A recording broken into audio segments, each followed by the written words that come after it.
Welcome, everyone. Today, I am going to tell you a real and powerful story. This is not just a story about English. This is a story about fear, courage, mistakes, and transformation. It is the story of a girl who wanted to become fluent in English, not to impress people, not to show off, but to change her life. If you want more powerful stories and practical lessons to improve your English, make sure to subscribe to this channel. My name is Sophia. I am 21 years old. If you saw me 2 years ago, you would never think that I would stand here and speak confidently in English.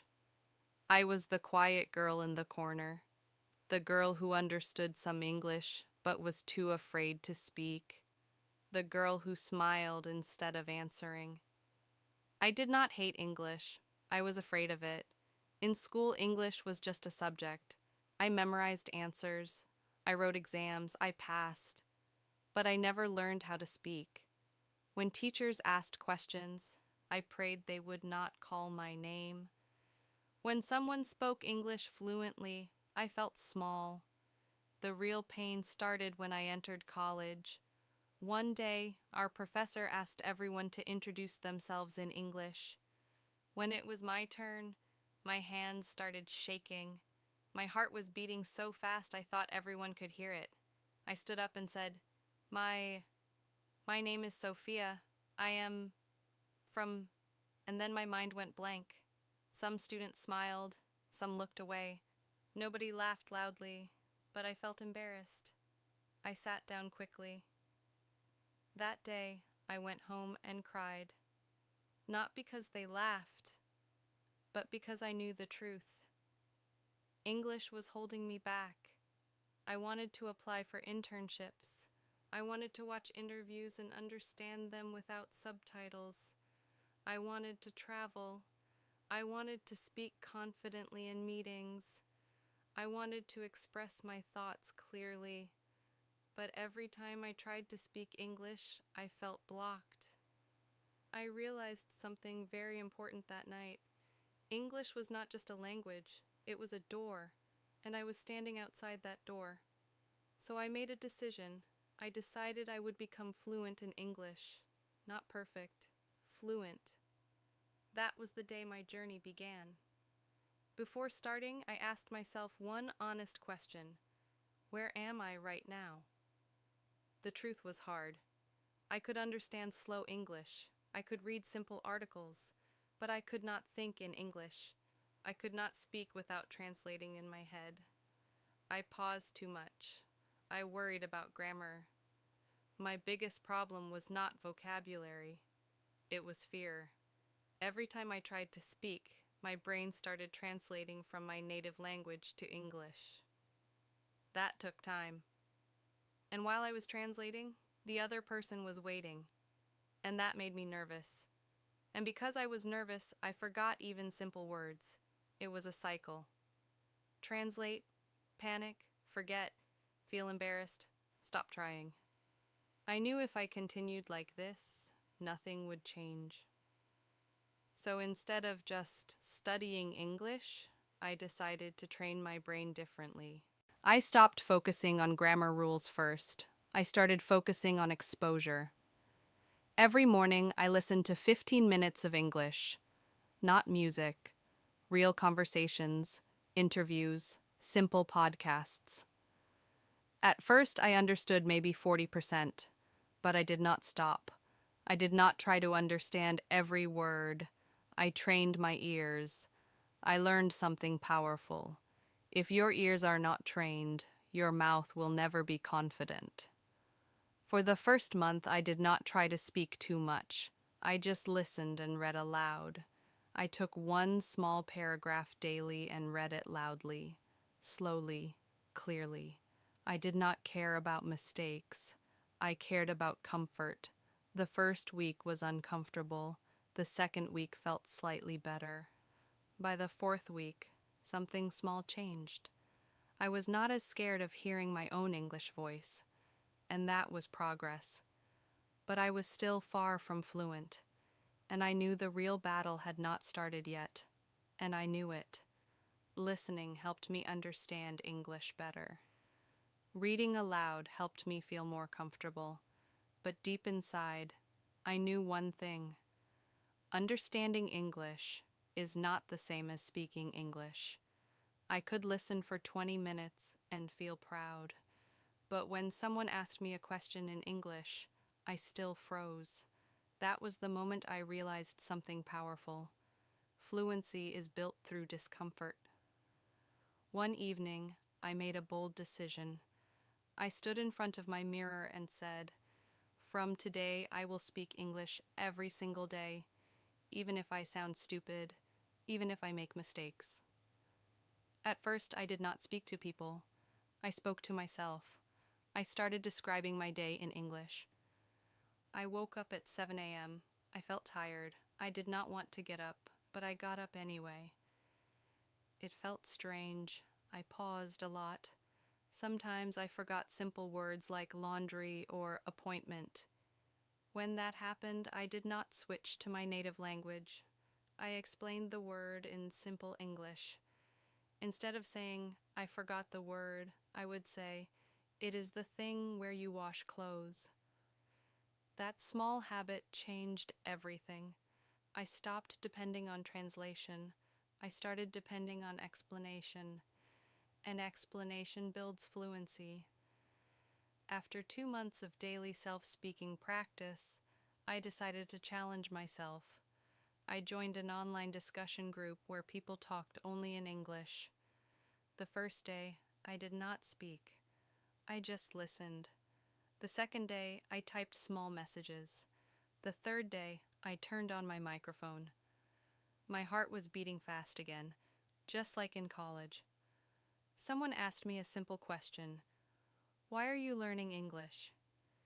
2 years ago, I would have panicked. But this time, I took a deep breath, and I spoke. "I am learning English because I want more opportunities in my life. I want to express myself clearly, and I don't want fear to control me." My grammar was not perfect. I paused twice, but I finished my sentence. Nobody laughed. Nobody judged me. They just listened. That day, I learned something important. Most people are too busy thinking about themselves to judge you. The fear was in my head, not in reality. As I continued speaking daily, I started noticing my weaknesses clearly. I used basic words too much. I repeated very again and again. I struggled with pronunciation of certain sounds. Instead of feeling discouraged, I did something different. I started tracking my mistakes. Every time I noticed a repeated word, I wrote it down. For example, very big, enormous, very small, tiny, very tired, exhausted. I learned replacements slowly, not 50 words in one day. Just 3 to 5 useful alternatives daily. I also recorded my voice once a week. The first recording was painful to hear. I sounded nervous and slow, but instead of deleting it, I saved it. Every month, I compared my new recording to the old one, and I saw improvement, small improvement, but real improvement. That is when I understood another truth. Fluency is not magic. It is measurement plus repetition. One evening, while talking in the discussion group, something surprising happened. Someone asked me about my future goals, and I answered immediately. No pause, no translation. The words just came. I did not realize it at that moment. But later, I thought about it. I did not translate that sentence. I thought directly in English. It was not perfect English, but it was natural. That night, I smiled to myself. For the first time, I felt hope. Not fake confidence, real hope. I was still not fluent, but I was no longer the silent girl in the corner. And I knew something clearly. If I continued like this, fluency was not a dream anymore. It was a direction, and I was walking toward it. It happened during exam season. College assignments increased. Deadlines were everywhere. I felt mentally tired. Slowly, my English routine started breaking. First, I skipped one day of speaking practice, then two, then an entire week passed. At first, I told myself, it's okay, I'll restart tomorrow. But tomorrow kept moving. After 2 weeks without practice, something dangerous happened. My confidence dropped. I joined the discussion group again after many days. When I tried to speak, I felt slower. I paused more.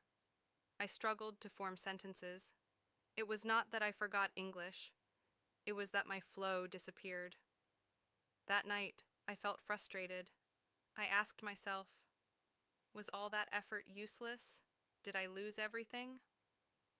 For a moment, I wanted to quit. But then I remembered something important. Fluency is like fitness. If you stop exercising, your strength decreases. But it does not disappear forever. You just need to rebuild it.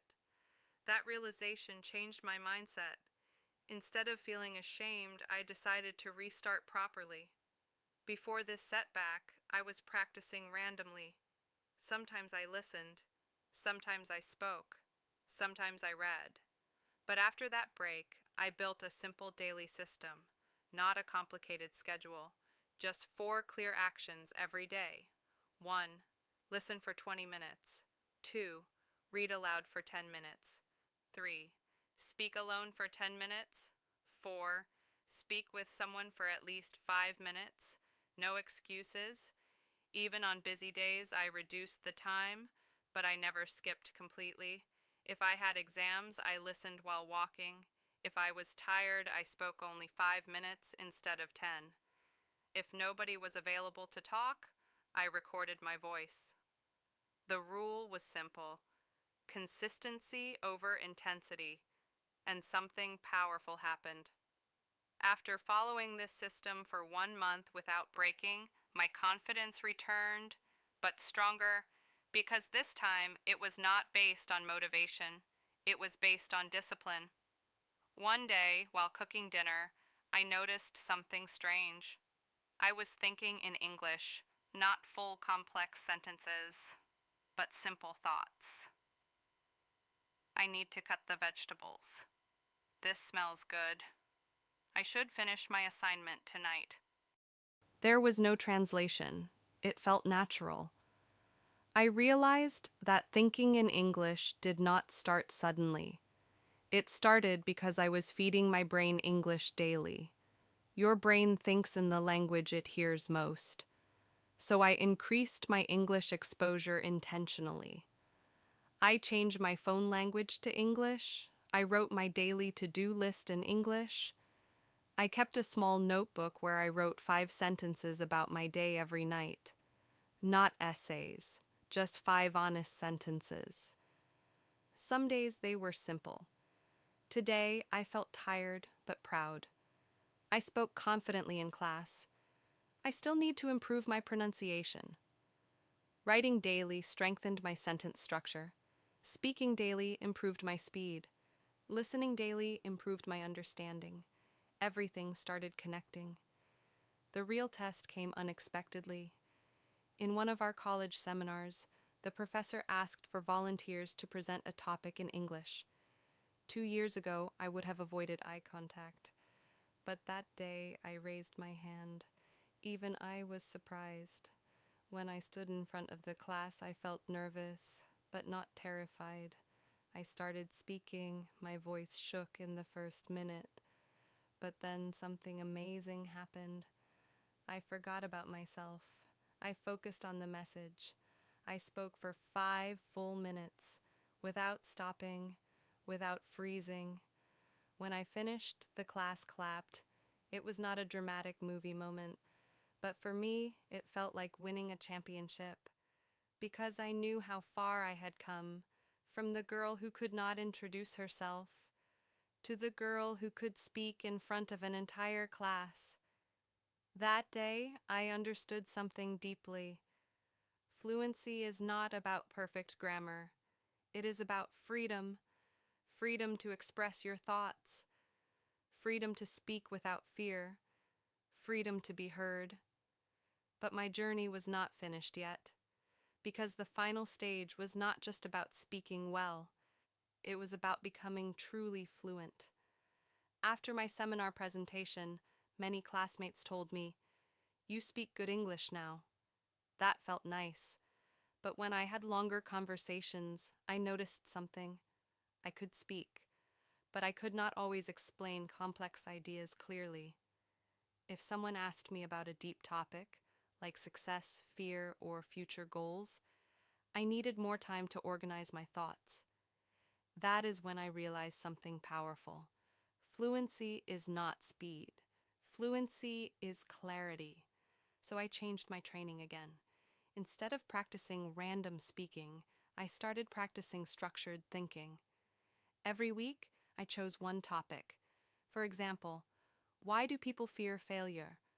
What does discipline really mean? How can habits change your life? Then I forced myself to explain that topic in English for 5 to 10 minutes.